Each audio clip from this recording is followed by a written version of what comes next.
Hey everybody, Mr. Brown here, and in this video I am going to be explaining resonance and talking about how to draw resonance structures for our organic molecules.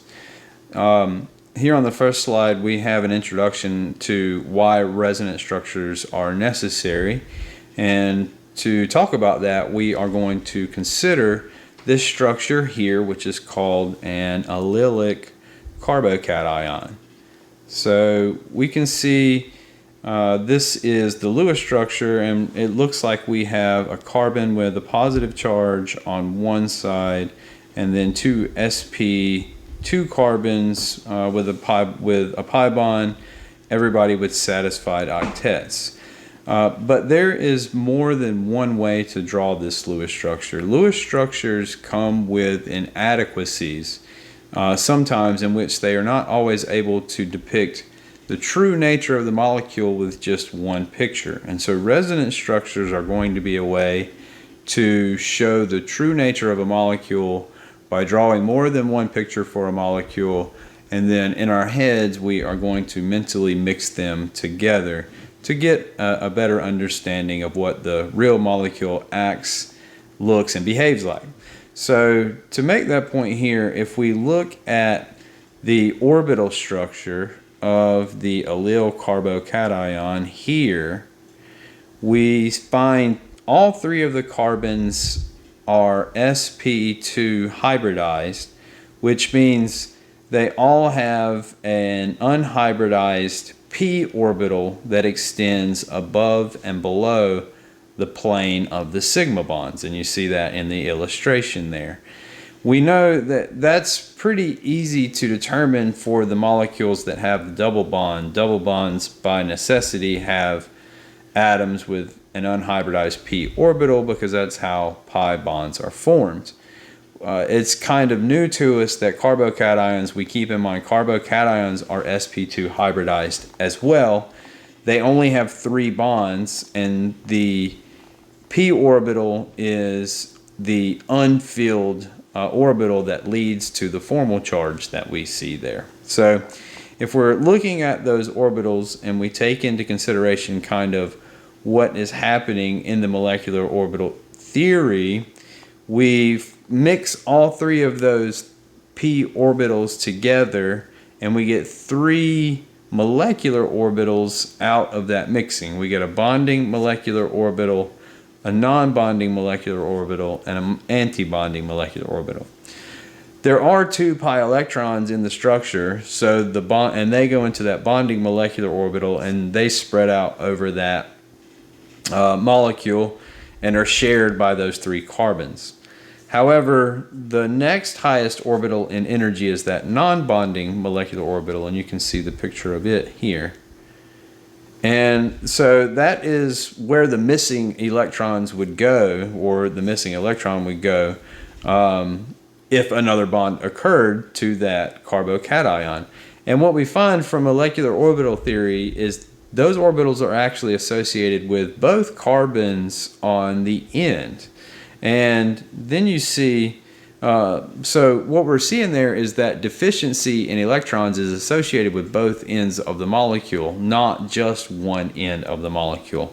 Even though in the Lewis structure that we looked at on the previous page, it looks like the positive charge is only associated with one end of the molecule, when in fact what the true nature of the molecule is kind of that pi bond is shared between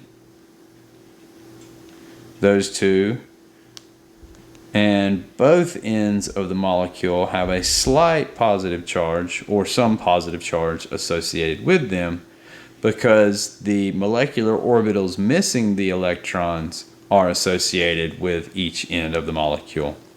And so our Lewis structure here, our traditional Lewis structure, even though that's the most correct Lewis structure you can draw for that molecule, if you will, it has an inadequacy in that it can't show the true nature of that molecule without breaking some rules and doing some undefined things like the dashed line that you see that I drew there. So the way chemists deal with that is we draw multiple structures, multiple correct structures that we call resonance structures, and then we kind of take them as a smear of those things in our brains. And you see the two Lewis structures that represent the total resonance structures for the allyl carbocation down there in the bottom right corner. To draw resonance structures, we are going to have to learn the use of curved arrow notation. Curved arrow notation is used throughout organic chemistry to show the flow of electrons. And even though resonance is important to note here, resonance is not an actual process. Atoms or molecules rather are not constantly sending their electrons. Once they're in a stable state where they're not undergoing chemical reaction, they're not flowing their electrons constantly back and forth between these locations in a molecule, but the Lewis structures or the arrows themselves show how we drew the structure. Later on in the text, or later on in the course, we will show curved arrows with chemical reactions. And in those cases, the electrons are actually moving from place to place. But in resonance structures, they're just a way to show how we moved the electrons to draw the new resonance structure. These electrons are not actually moving around in a molecule. It's, again, we just imagine that the true nature of a molecule is a combination of the resonance structures. However, the curved arrow notation does always follow the same conventions, no matter what we're talking about, resonance structures or chemical reactions. So arrows are always going to flow from the bottom of the tail. We put the tail on the electrons that are moving, and we put the head of the arrow where they are going. Curved arrows should never break a single bond in resonance structures, and curved arrows should never break the octet rule. And a kind of special reasoning or case with the octet rule is carbon can have empty orbitals. It can form carbocations with empty orbitals. So having only 6 electrons around a carbon is allowed. Nitrogen, oxygen, and halogens must always have full octets. If we're drawing nitrogens or oxygens or halogens without 8 associated electrons, we're not drawing good structures. We always make sure our formal charges are assigned. That's one of the finer points of doing resonance structures, knowing where the formal charges are changing and ended up. And an easy way to keep track of that is to know that your net formal charge is always conserved. It should never change. As an example below, for our allyl carbocation, when we draw the new resonance structure for that cation, the positive charge sticks around. There's still a positive 1 charge on that molecule the entire time.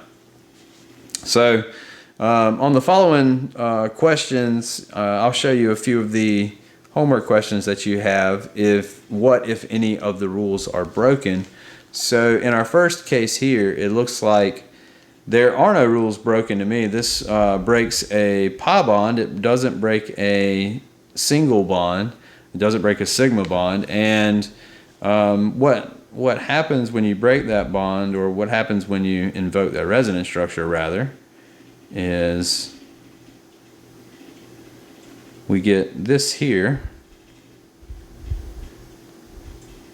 where we have a positive charge on a carbon and a negative charge on the oxygen. However, the carbon hasn't broken the octet rule. He's under the octet, but he hasn't broken the octet rule. The oxygen still has an octet of electrons with the 3 lone pairs and the single bond it is now shown with. And so that one actually does not break any rules. That is a fine arrow.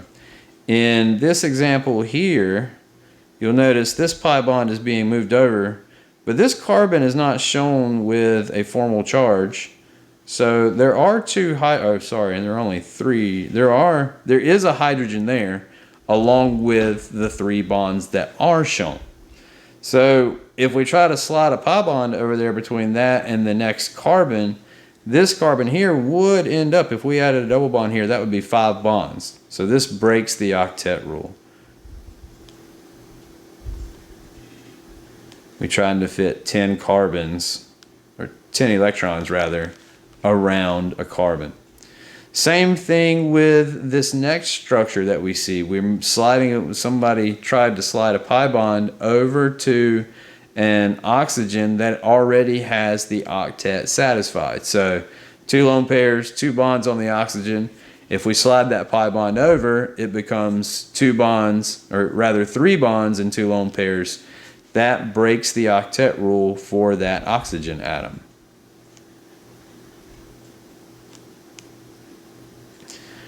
On the next example, we see the same thing. Trying to put a double bond here in a Lewis structure would lead to 1, 2, 3, 4, 5 bonds on this carbon here. So this breaks the octet rule. On the next example, there are 2 implicit hydrogens at these positions on that carbon. So if we try to slide a double bond over here, we now would have a carbon with 5 bonds. So this one also breaks the octet rule. On the next one of the rules was you can't break a single bond, and that rule is broken right here. That rule is also broken right here. So when you're drawing resonance structures, we're not doing chemical reaction. No bonds are broken. So we're not breaking some single bonds to make new molecules with our resonance structure. So breaks single bond is the violation here, and breaks single bond is the violation here as well. On to the next piece of the notes. Sometimes we will see that more than one arrow is used to draw a resonance structure. So in this example here, we see that a lone pair is used to make a new bond between a nitrogen and a carbon. And the carbon that was there already had 4 bonds. However, if we move that double bond to the next carbon and show it as a lone pair, then we still have a valid Lewis structure, and this nitrogen has a satisfied octet, this carbon has a satisfied octet, and this carbon has a satisfied octet. And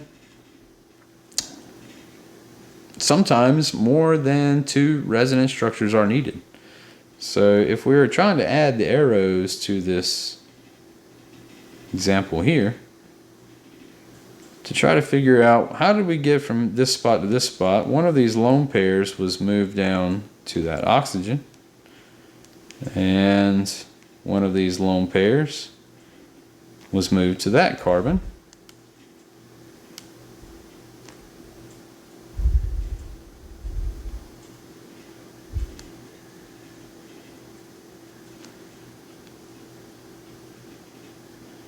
To get to this structure, the lone pair was moved to a bond between the lone pair, or the next 2 carbons, and the double bond was moved into a lone pair on the carbon that you see here. For this next structure, this pair of electrons went here to form a double bond, and this pair of electrons slid over to the carbon atom. And that is how we arrived at all of the resonance structures that you see here.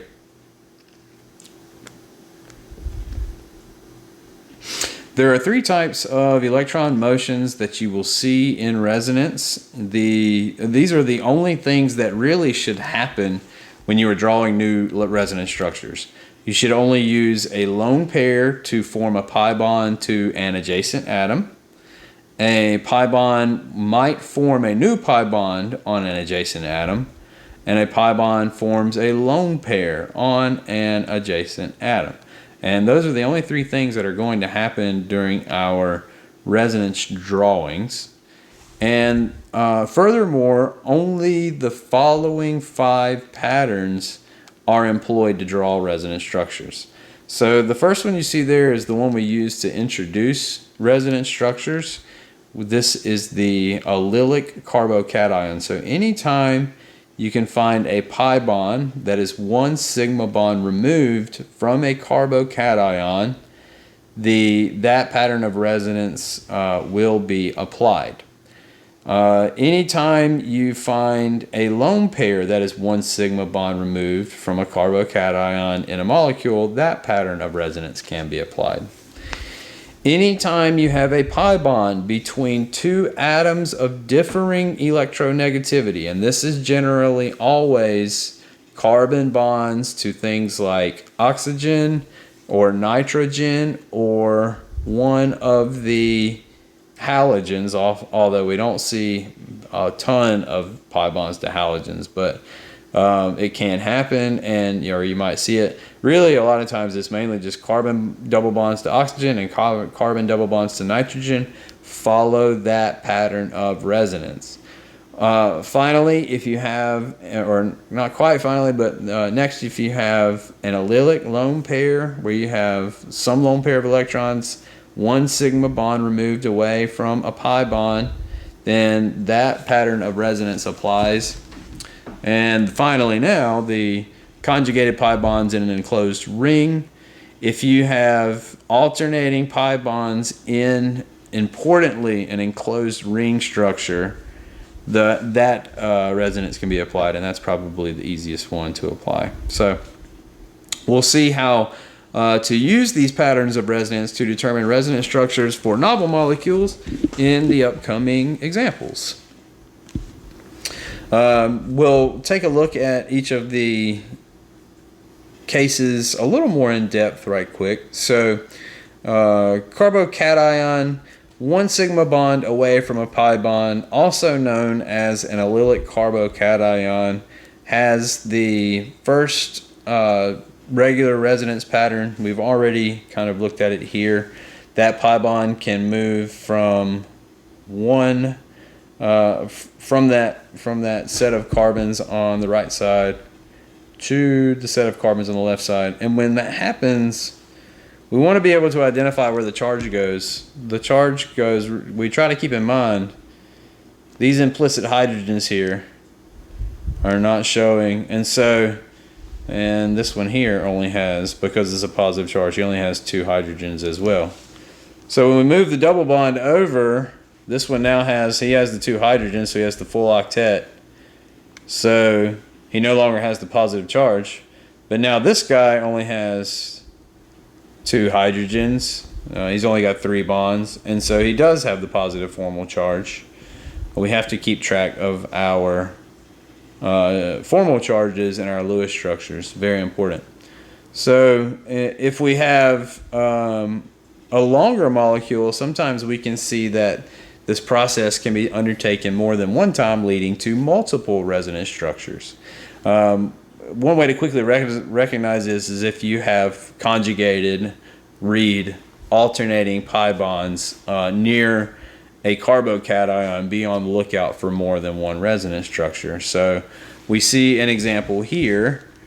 We have a double bond that can move over and leave the formal charge on this carbon here, as we've seen. And then the whole process can take place again because we still have a pi bond allylic to a carbocation, 1 sigma bond away from a carbocation. So if we move it again, there we go, and we're left with this. Now if we try to do the same thing backward here, all we do is move back on this way. So these are the only 3 that we can get from the starting structure here.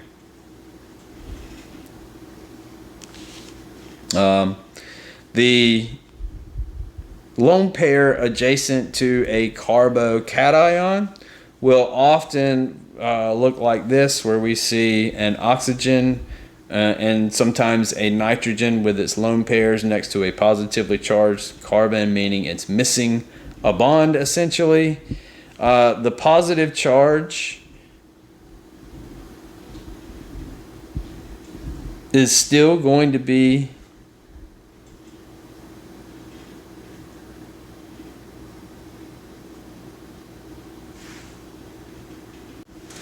no, that should say the formal charge.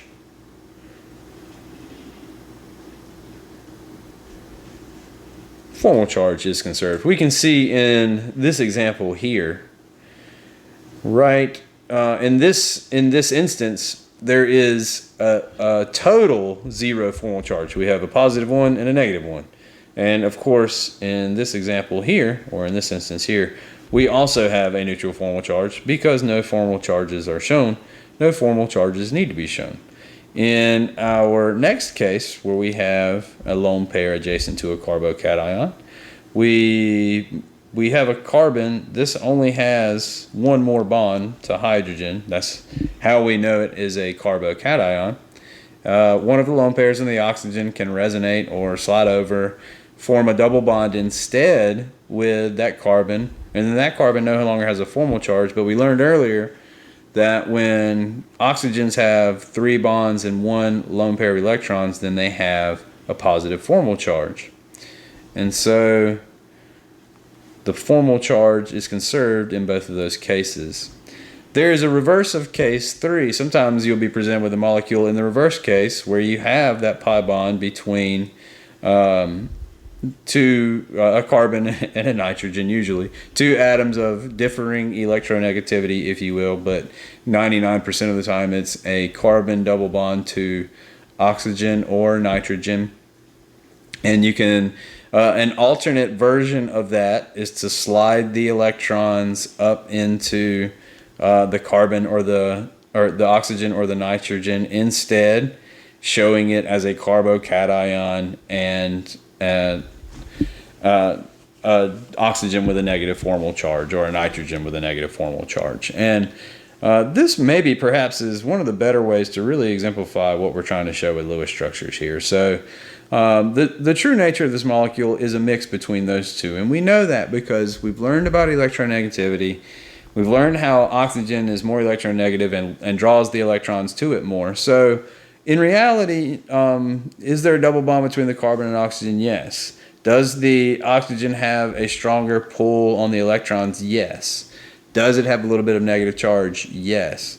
Does it quite have a full separation of electrons and charge as in this structure? No.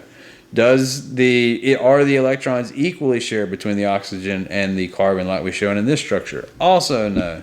The truth of the matter is somewhere in the middle, where the oxygen and the carbon have some kind of bond and the oxygen gets more of that electron than the carbon does, and you have a partial positive charge here and a partial negative charge here. And so that is the true nature of the molecule as a combination of those resonance structures.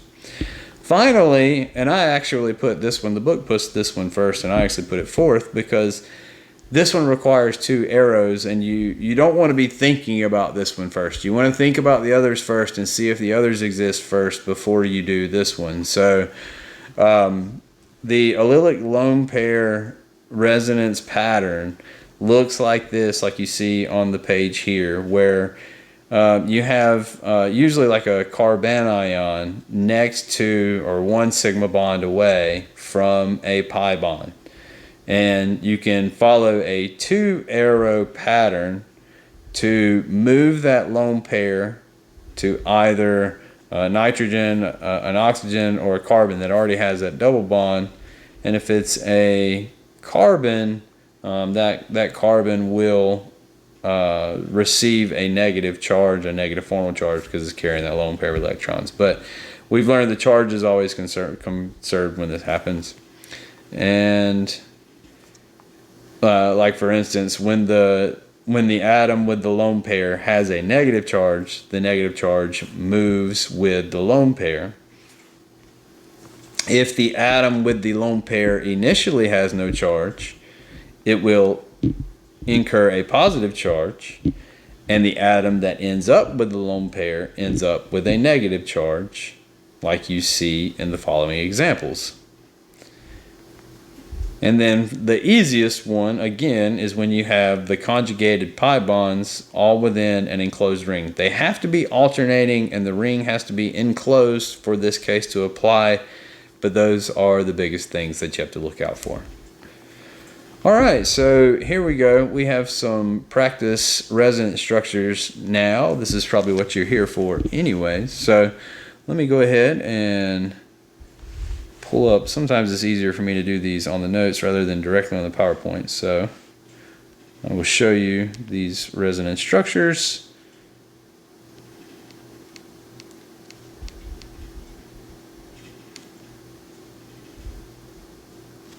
For the following examples. So for our first example, we have the first thing I noticed that can serve as a resonance structure is we have a pi bond between atoms of differing electronegativity. And one of the patterns we learned is we can slide the pi bond up to the more electronegative atom instead.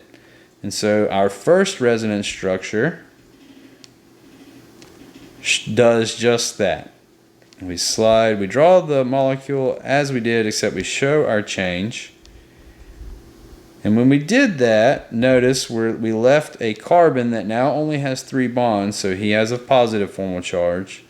And the oxygen has 1 bond and 3 lone pairs, so it has a negative formal charge. After doing that, we have another pattern of resonance that we can recognize, and that is a carbocation here, allylic to a pi bond here. And we learned that pattern of resonance slides the pi bond over to the carbocation. We'll redraw the structure exactly as we did, except we show our electron movement. Now the double bond is in this position, and now the carbon on the end is the one that incurs the positive charge. Now we still have some patterns. We have the lone pair allylic to the pi bond. And we could show that by moving that back down and moving that down here. But if we do that, then we just arrive back at this structure here.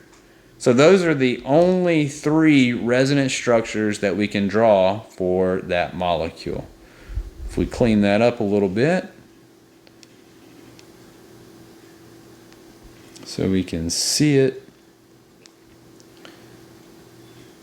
one more time. That goes there.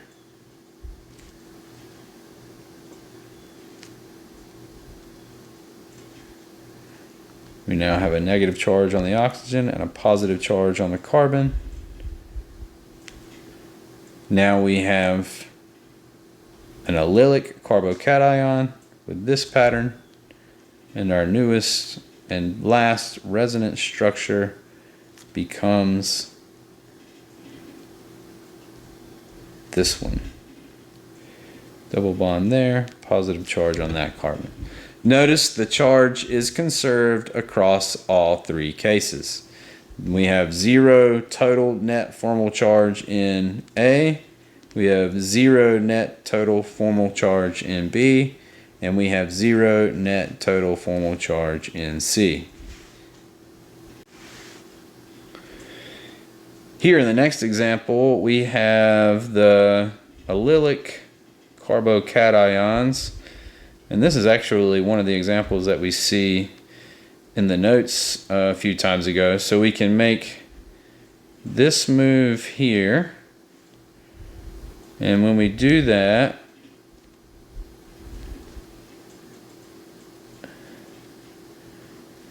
it leaves the positive charge on the middle carbon, and we still have an allylic carbocation, so we can show this happening one more time. And this time, the positive charge is left on the other end of the molecule. And of course, we still have an allylic carbocation here. If we try to move it back over, we just arrive back at the middle structure. So those are the only 3 resonance structures that we can draw for that particular molecule. In the next example, we have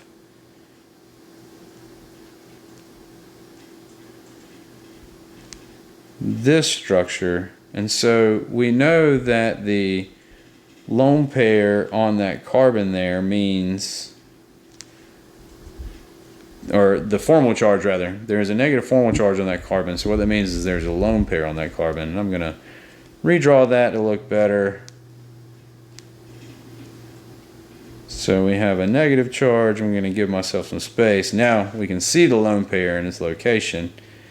And of course it is allylic to a pi bond. That is one of our resonance structures. This one is going to require 2 arrows, because the first thing I'm going to do is put that as a pi bond between those 2 carbons. And when I do that, that would actually make this break the octet rule.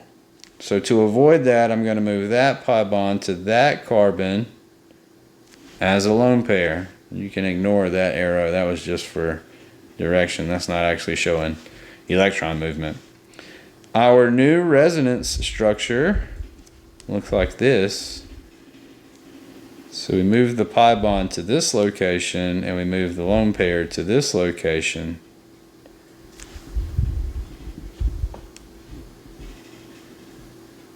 And that carbon will now hold the negative charge.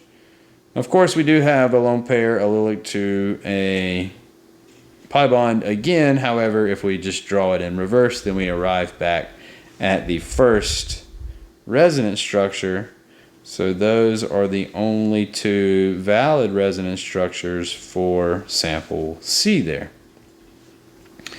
In the next example, I love this example because it illustrates an important thing you need to look out for.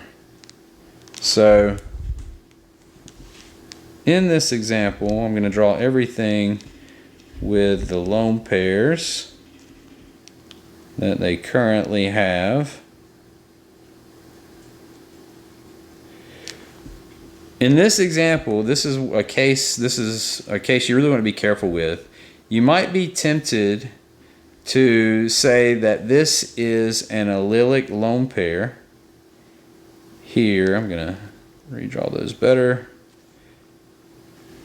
You might say that that is an allylic lone pair here, and you would be tempted to draw the double arrow pattern showing this and this. And while that is not wrong, we want you to check for single arrow movements first. You could do that, but you would miss one of the resonance structures in doing so. So I'm going to erase that.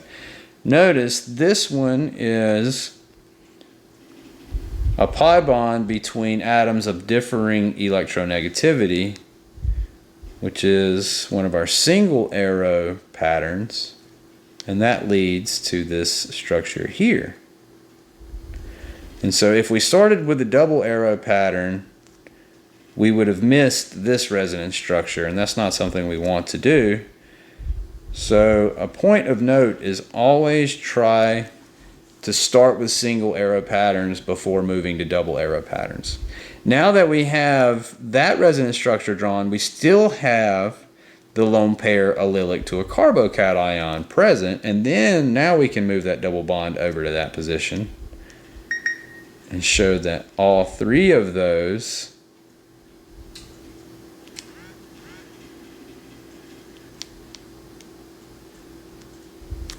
are valid resonance structures for this molecule. Be careful, the positive charge is now on that oxygen with 3 bonds and 1 lone pair. And the charge is conserved across all 3 structures, neutral, neutral, neutral in all 3 cases. Here in the last example on the page, we see the following structure. We have an oxygen, draw those lone pairs in. Don't forget our formal charge on our carbon there. And this pattern that I recognize is lone pair adjacent to a carbocation. We learned the pattern. It can slide down and be a double bond. It can look like a double bond instead between the carbocation carbon and the lone pair bearing atom. We'll show that as a double bond. The oxygen now only has one lone pair and 3 bonds, so it is the atom bearing the formal charge. And of course, the reverse pattern is pi bond between atoms of differing electronegativity. We could draw that reverse arrow and arrive at the first structure. So those are the only 2 valid Lewis or resonance structures, rather, for example E.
All right, now we have a few more examples of ranking resonance structures, or not a few examples really. Now we're going to talk about how to rank our resonance structures and determine which ones are the most significant. So the most significant, first off, the most significant resonance structures have the most filled octets.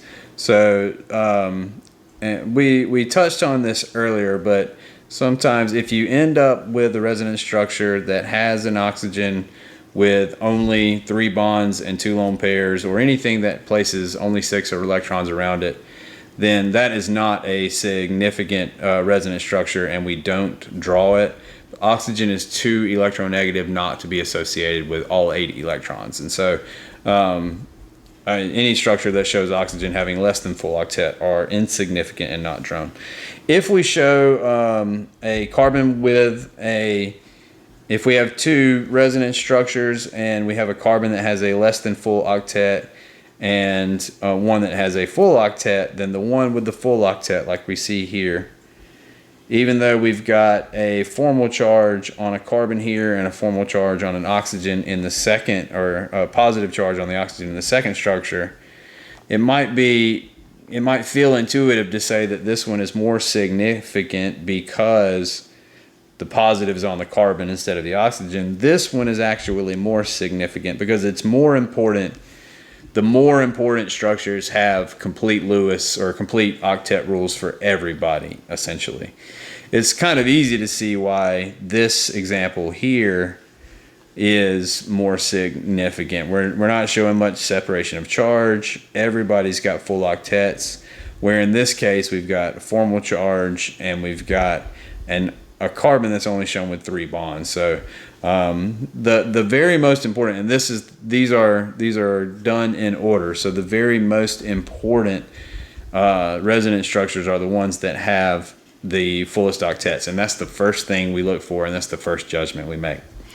If we need to make a finer course adjustment or decide with more evidence what resonance structure is better, the number 2 rule to go to is the structure with fewer formal charges is more significant. So if everybody's got full octets in every single structure, which is the case that we see with cases 1 and 2 in this example, notice we have 2 structures, both have full octets on every atom. So we would struggle with the first rule there. So the second rule is structure number one is more significant because we don't have any formal charges shown like we do in number two. Number three is the least significant of all because there are formal charges and there is a carbon with a unfull or incomplete octet, and so it's the least significant of all. A kind of important point of note here, usually when the structure already has a net formal charge to begin with, so if it's got a net negative or a net positive charge here, we don't draw Lewis structures. And sometimes it's possible. You can see there's an example down below where we have like a pi bond between atoms of differing electronegativity that would lead to the formation of more formal charge. Even though it's conserved, in all three structures, negative formal charge is the overall net charge. It still doesn't matter. We don't typically draw that one because it's just got way too much separation of those charges, and it's considered an insignificant structure. Sorry about that. The last video was cut off, but resuming from where we were at, talking about how to determine which is the most significant of our resonance structures, we see Rule 3 says structures with negative charges on more electronegative elements and positive charges on less electronegative elements will be more significant. So again, I want you to keep in mind that these are ranked in order. You should be checking for number 1 first, number 2 second, and then this one is the third one that you're going to check for. So we've got 2 examples down here in the bottom. We've got 2 Lewis or resonance structures. I keep calling them Lewis structures. We got 2 resonance structures that both have atoms with full octets, and both of them only have 1 formal charge. So we're kind of on to Rule 3, which is a better resonance structure, where we can see that in the more significant case, the formal charge, the negative formal charge is on the oxygen. In the less significant case, the negative formal charge is on the carbon. And that makes sense because oxygen is more electronegative. We would more expect the negative charge to be located near the oxygen. In the next case, we almost have the reverse kind of going on. We got a positive formal charge and we have 2 resonance structures. One with the positive formal charge situated on the oxygen and one with the positive formal charge situated on the nitrogen after an allylic lone pair move. And in this case, we would more expect the positive charge to be associated with the nitrogen because it's less electronegative than the oxygen, and so therefore the positive formal charge on the nitrogen leads to the more significant resonance structure.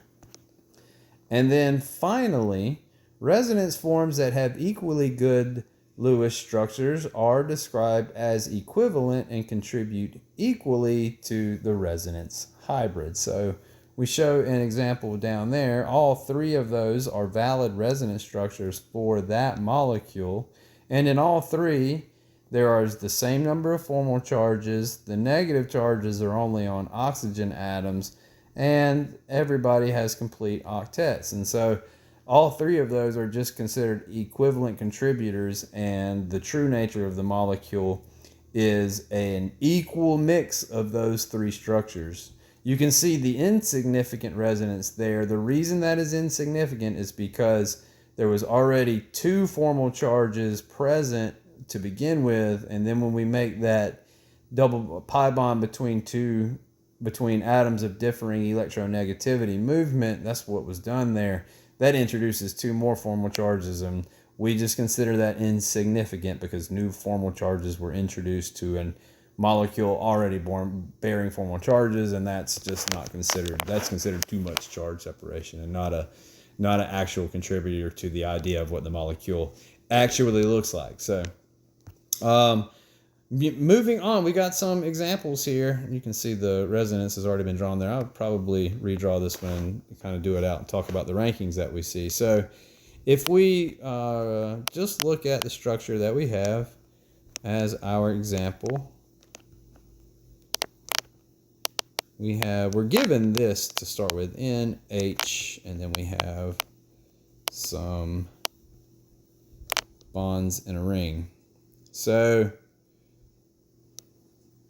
we have a lone pair, a couple of lone pairs on the nitrogen because we have the negative formal charge. And if we draw the resonance structures for that, the first one, I see that there is conjugated pi bonds in an enclosed ring, but we won't worry about that one too much right yet. We'll look for the others first. I see a lone pair allylic to a pi bond. I don't see any other resonance structures other than that, so I'll start with that one, lone pair allylic to a pi bond. And that resonance structure,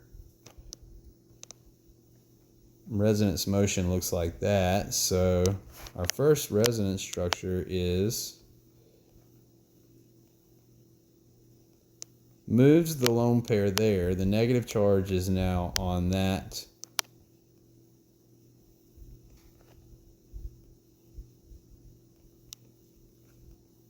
carbon who now has the lone pair. Now draw our next resonance structure. We have lone pair allylic to a pi bond. We will push the electrons onto the carbon in the bottom of the ring. Move the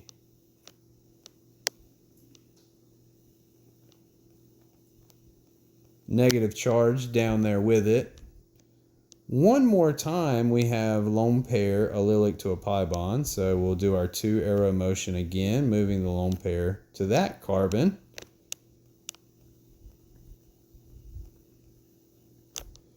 And we are left with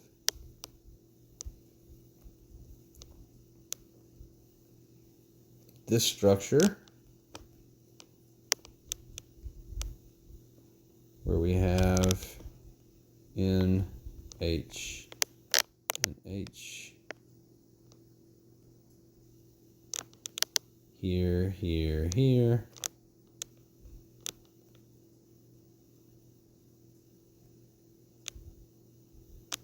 And the pi bonds are now located there.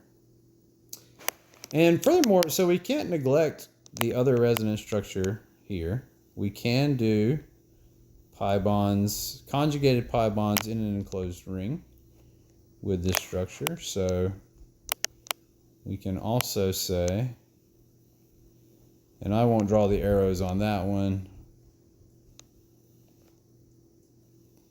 to reduce confusion there.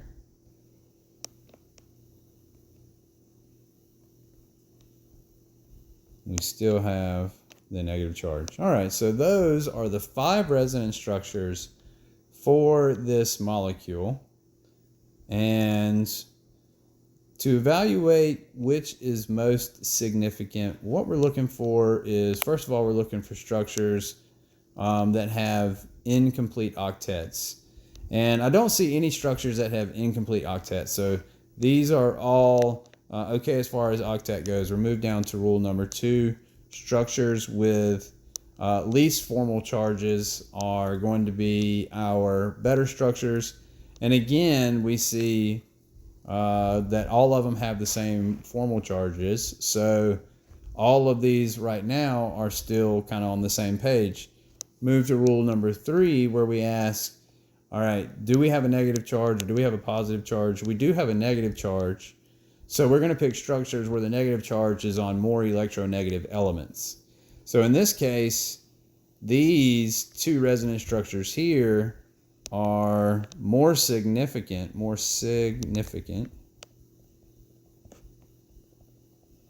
And these 3 structures here are all less significant.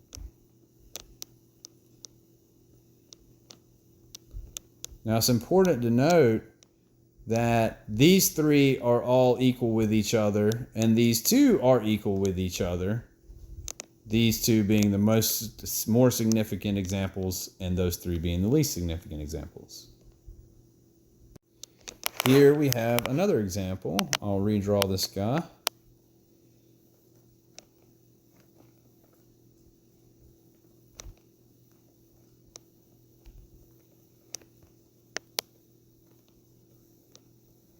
This is one of those cases where we want to be careful. We see lone pair allylic to a pi bond, but first we see pi bond between atoms of differing electronegativity. So our first resonance structure looks like this.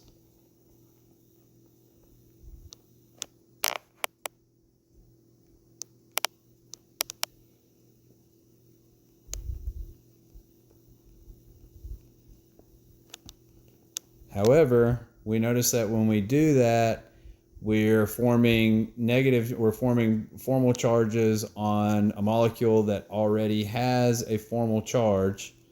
So we are going to consider that one insignificant. So this time we will go back and do the allylic lone pair instead, leading to this structure.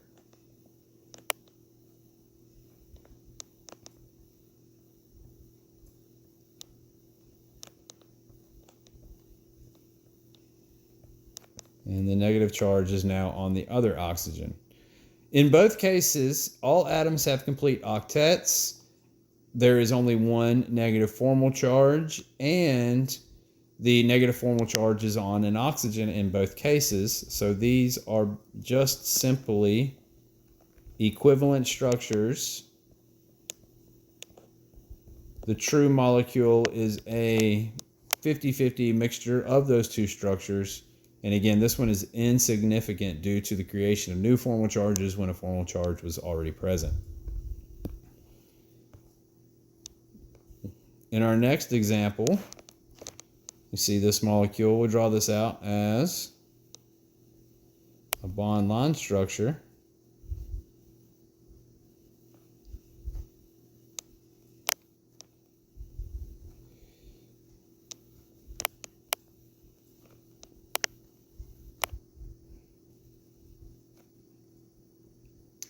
And we have a lone pair here on that carbon.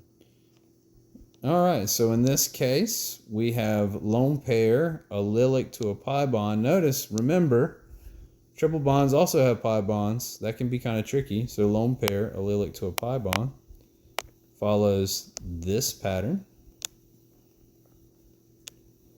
That's now a double bond, so we can show it like that.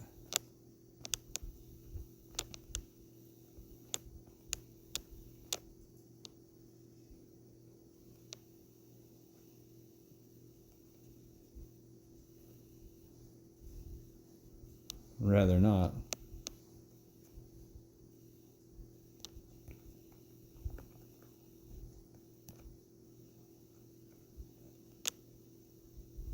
Might be the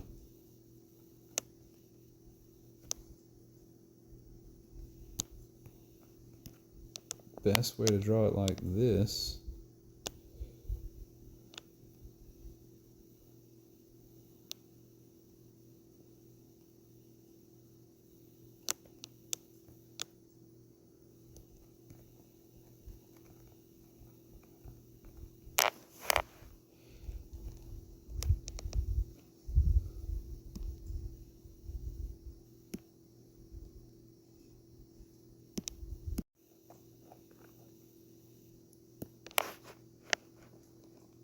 So in this example, we see the following structure.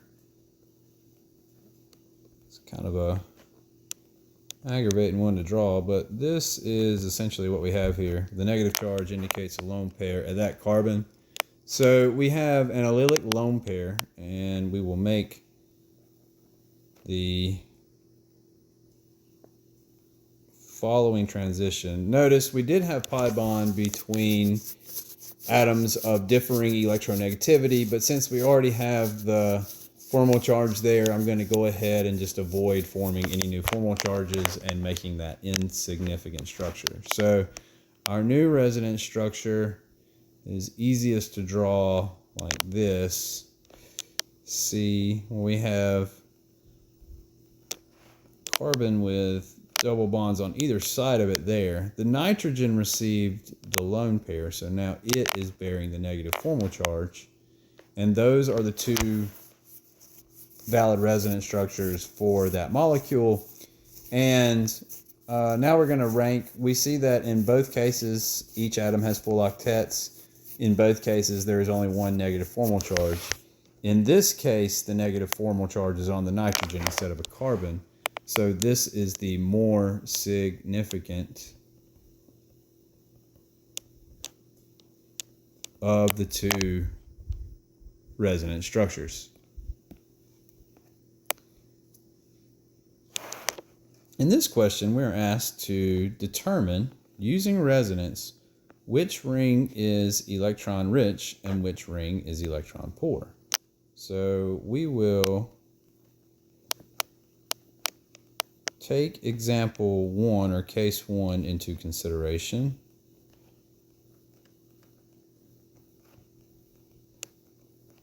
And see what the resonance structures look like. So in these cases, we have, or in case 1, the first one I see is lone pair to an atom of differing electronegativity, leading to this resonance structure.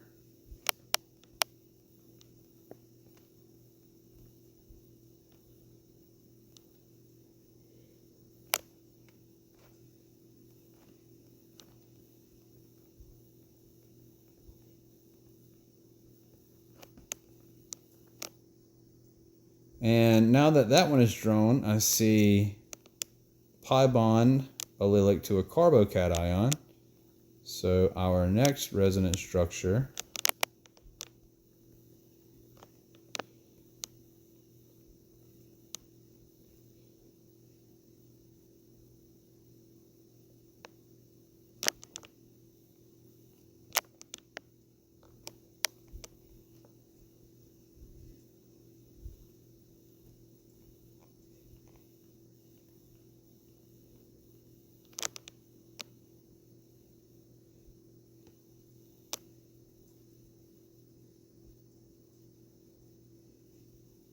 looks like that. And we still have pi bonds allylic to these carbocations.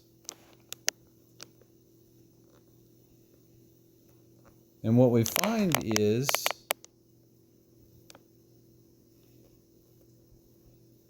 it seems like the positive charge is pretty well dispersed around this particular ring structure.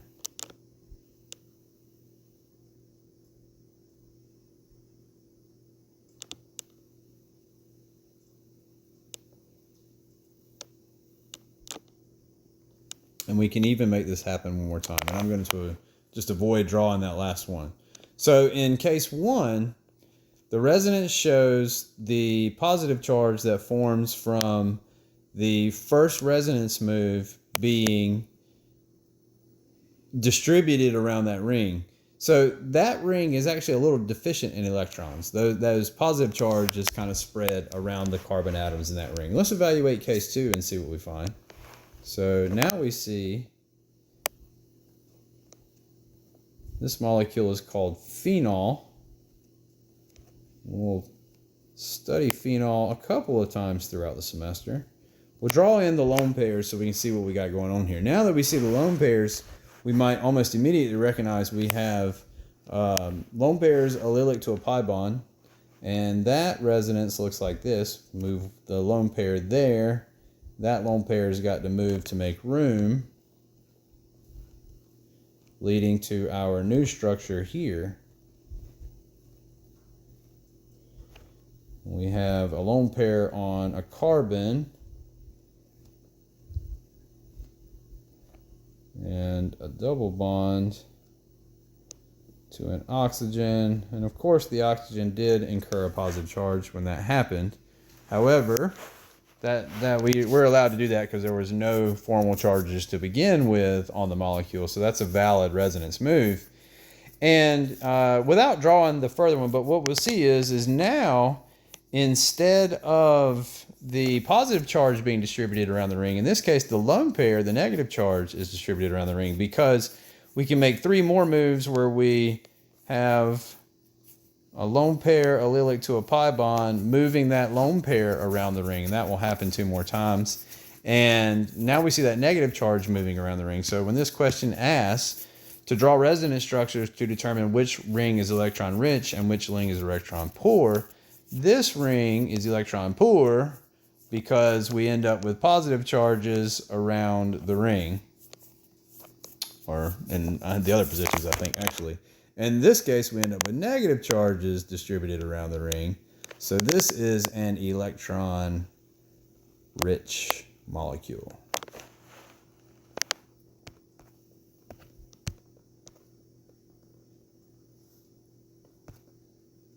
So resonance hybrids just kind of show that resonance hybrids are a way that sometimes we try to draw the result of the combination of the resonance structures, and sometimes we'll do it by showing bigger or smaller partial charge symbols, as you can see down there, where we know in this case where we have the negative charge on, where we have 2 resonance structures, one showing the negative charge on the oxygen and one showing the negative charge on the carbon. We know that this one's more significant. So that what that means is more of the negative charge is actually around the oxygen rather than the carbon, because oxygen is more electronegative. So when I draw a line showing those electrons are really associated with the oxygen and the carbon, I might use a dotted line to do so. And I might make that delta negative, that lowercase delta negative on the oxygen bigger than that on the carbon, because more of the negative charge is associated with the oxygen. We actually don't draw a ton of resonance hybrids or anything on actual papers, so I would not say that this is the most overall important topic, but it is worth mentioning in case you run into it and see it. I'm not going to ask you to draw resonance hybrids on the test. I just want you to be able to draw resonance structures and determine which is more and less significant.